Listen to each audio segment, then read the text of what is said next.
বুধবার দুপুরে সিপিআইএম কৈলাসহর শহর অঞ্চল কমিটির পক্ষ থেকে 10 দফা দাবিতে কৈলাসহর পৌর পরিষদের ডেপুটি এক্সিকিউটিভ অফিসার হেমন্ত ধরের কাছে ডেপুটেশন প্রদান করা হয়। ডেপুটেশনের নেতৃত্ব দেন কৈলাসহর পৌর পরিষদের কাউন্সিলর মোহিতলাল ধর।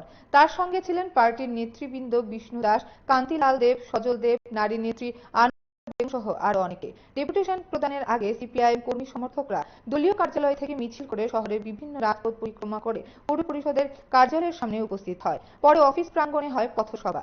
দাবিগুলোর মধ্যে প্রধানত উল্লেখযোগ্য ছিল টুয়ে প্রকল্পে বছরে 100 দিনের কাজের নিশ্চয়তা প্রদান, আসন্ন শারদ উৎসব উপলক্ষে শ্রমিকদের জন্য অতিরিক্ত 25 দিনের কাজের ব্যবস্থা, শহরে পর্যাপ্ত পরিমাণে পানীয় জল সরবরাহ, বর্ধিত জলকর প্রত্যাহার প্রভৃতি।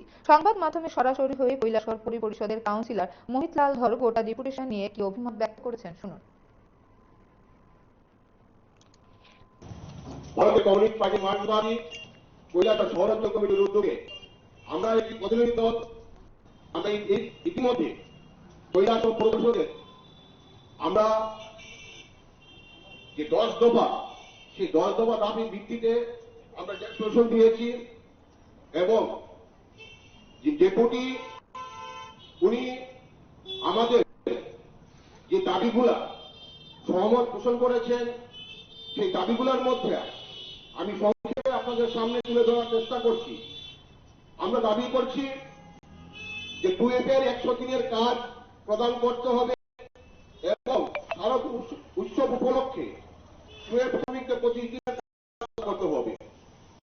আপনারা জানেন পৌর এলাকার মধ্যে প্রাণীগণে যে সমস্যা প্রতিনিয়ত তৈরি হচ্ছে, পর্যাপ্ত পানীয় জল সরবরাহ করতে হবে এবং পৌর এলাকায় যে বর্ধিত জলপথ ছিল সেই বর্ধিত জল প্রত্যাহার করতে হবে।